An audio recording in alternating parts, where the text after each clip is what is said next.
Tomato দিয়ে এভাবে চাটনি করে খেলে অনেক ভালো লাগে, অসাধারণ মজা এটা খেতে।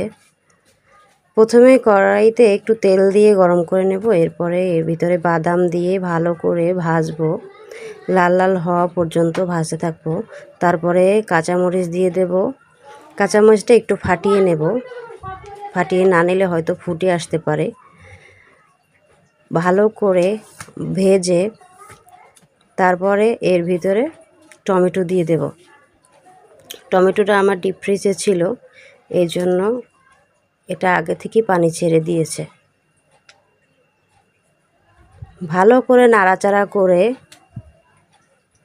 এরপর এর ভিতরে দিয়ে দেব আমি রসুন। রসুন দিয়ে ভালো করে নাড়াচাড়া করে এরপরে এর ভিতরে দিয়ে দেবো স্বাদ মতো লবণ।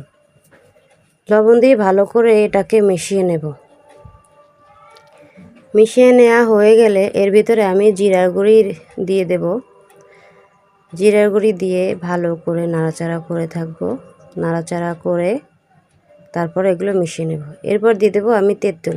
তেঁতুলটা আপনারা না দিলেও পারেন, এটা আমার পছন্দ তাই আমি দিয়ে দিলাম।